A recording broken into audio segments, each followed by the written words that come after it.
अस्सलाम वालेकुम वरहमतुल्लाहि वबरकातुहू। मैं हूं मोहम्मद रिजवान और आप देख रहे हैं 7 मिनट लेक्चर। आज के इस लेक्चर में इंटरमीडिएट साल दोम में शेख गुलाम हमदानी मुसन्निफ की दूसरी गजल को शुरू करते हैं। तो आइए चलते हैं आज के लेक्चर की तरफ। बिस्मिल्लाहिर्रहमानिर्रहीम। आज हमने गुलाम हमदानी मुसन्निफ की दूसरी गजल पढ़नी है। पहली गजल की तशरीह मुकम्मल हो चुकी है और उसका डिस्क्रिप्शन में लिंक भी मौजूद है, आप वहां से वो वीडियो मुलाहिजा फरमा सकते हैं। गुलाम हमदानी मुसन्निफ का मुख्तसर तारुफ देखते हैं। सबसे पहले 1751 को अमरोहा में पैदा हुए और 1824 को लखनऊ में वफ़ात पाई। असल नाम गुलाम हमदानी और तखल्लुस मुसहफ़ी करते थे। दिल्ली के रहने वाले थे, लेकिन उम्र का ज़्यादा हिस्सा लखनऊ में गुजरा, इसलिए इनकी शायरी में देलवी और लखनवी दोनों मुआशरों की अक्कासी नज़र आती है। हमदानी का कलाम आशिकाना मिजाज का होता है। तमाम असनाफ में शेर कहे 8 दीवान ने यादगार छोड़े हैं। मीर तक मीर के बाद अहद कदीम के शुअरा में इनका मुकाम सबसे बुलंद है। इनकी शायरी में खारजियत का पहलू नुमाया है। इनकी शायरी में गन्नायत लहजे की नरमी के बेहतरीन मरक़े मिलते हैं। चलते हैं जी अशार की तशरीह की तरफ। सबसे पहला शेर देखिए। ना गया कोई अदम को दिले शादां लेकर, यहाँ से क्या क्या ना गए हसरत और अरमा लेकर। अदम आखिरत को कहते हैं, शादां खुश राज़ी, या मुराद यहाँ हसरत और अरमा आरज़ू ख्वाहिश। कोई भी सफ़र आखिरत पर जाते हुए खुश ना हुआ, बल्कि अपने साथ हसरतों का एक जहान लेकर गया है। ये इंसान की फितरत है कि उसका काश अगरचे मगरचे चूंकि चुनाचे ये रह ही जाता है। अक्सर कहते हैं कि ये हुआ नहीं, वो किया नहीं, ये नहीं पाया, वो नहीं मिला। को इंसान की फितरत में ये शामिल है कि वो आखिरत के सफ़र को कभी भी खुशी खुशी नहीं जाता, बल्कि उसका अगरचे मगरचे चूंकि चुनाचे हसरत काश इस तरह के अल्फाज उसके रह जाते हैं। अगर उसकी उम्र 100 साल भी हो तो मरते वक्त वो यही कहेगा कि काश मैं वो भी कर लेता, काश मैं वो भी कर लेता। जिस तरह के मिर्ज़ा गालिब ने कहा था कि हज़ारों ख्वाहिशें ऐसी कि हर ख्वाहिश पे दम निकले, बड़े निकले मेरे अरमा लेकिन फिर भी कम निकले। यह शाद अजीम आबादी का शेर है कि तमन्नाओं में उलझाया गया हूँ, खिलौने दे के बहलाया गया हूँ। तो इंसान ये दुनिया के खेल कूद में, दुनिया के मसरूफियात में लगा रहता है, दुनिया के लिए मेहनत करता रहता है, लेकिन इसकी मेहनतें, इसकी कोशिशें, इसकी ख्वाहिशात ये कभी मुकम्मल होती ही नहीं है, हत्ता कि मौत आ जाती है। तो ये इंसान की फितरत है कि कभी भी उसकी ख्वाहिशात पूरी नहीं हो सकती। चलते हैं जी शेर नंबर 2 की तरफ। बाग वो दश्ते जुनूं था कि कभी जिसमें लाला गुल गए साबत ना गिरे बाँ लेकर।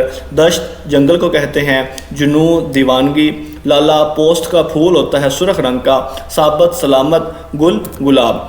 इस दुनिया से कोई भी महफूज और सलामत नहीं गया। ये दश्ते जुनू हर गिरेबां चाक करके छोड़ता है।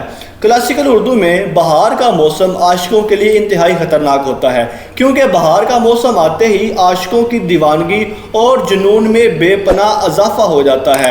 बहार की फ़ज़ा उनके जज्बात भड़का देती हैं और वो दीवानावार सहराओं, जंगलों और बेयाबानों की जानिब घूमते हैं।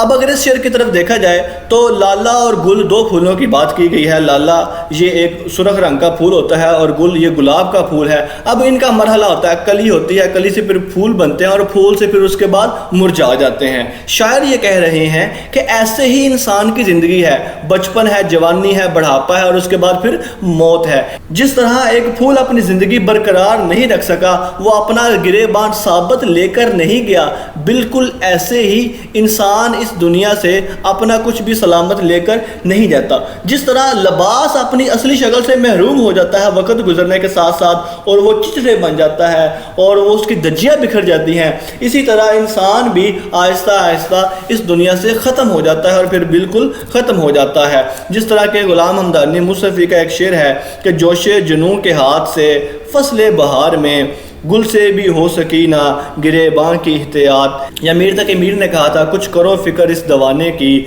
धूम है फिर बहार आने की। ये बहार का मौसम जो है ये भी शायरों के लिए बड़ा परेशान कुन और इंतहाई ख़तरनाक है। इस मौसम में इनके जज्बात भड़क उठते हैं और वो दीवानावार सहराओं, जंगलों और बेयाबानों की जानिब भागते हैं और अपने गिरेबानों को चाक कर लेते हैं।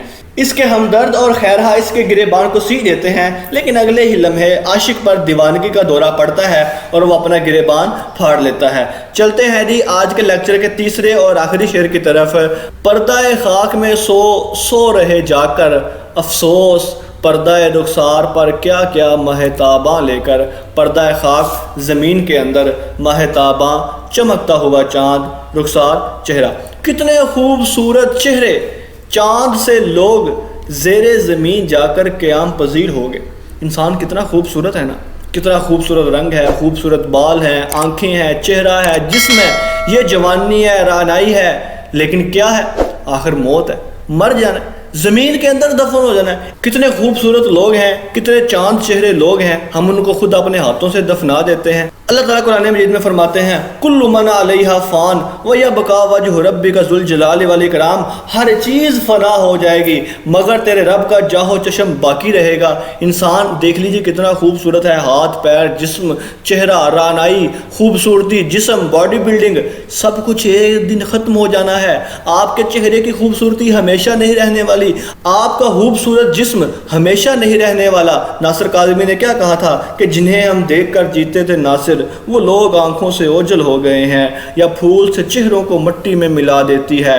موت ظالم ہے، بہت حشر اٹھا دیتی ہے۔ ہمارے اپنے پیارے عزیز جن کے بغیر ہمارا دل نہیں سا لگتا، جن کی خوبصورتی کی لوگ مثالیں دیا کرتے تھے، جن کی خوبصورتی کے ڈنکے بجتے تھے، ہم نے خود ان کو اپنے ہاتھوں سے دفن کیا ہے، اور ہم خود ہاتھوں سے دفن کرنے کے بعد ان کی قبروں کے نشان تک کو بھول گئے ہیں۔ تو یہ کتنے افسوس کی بات ہے کہ پردہ رخسار، چہرے کے پردے پر کتنے خوبصورت لوگ ہیں، چاند جیسے لوگ ہیں، ہم نے خود ان کو اپنے ہاتھوں سے زمین میں دفن کر دیا ہے۔ اور یہ حقیقت ہے، اس سے آپ کنارہ نہیں کر سکتے کہ جو بھی دنیا میں آیا ہے اس کو یہاں سے ایک نہ ایک دن جانا ہی ہوگا۔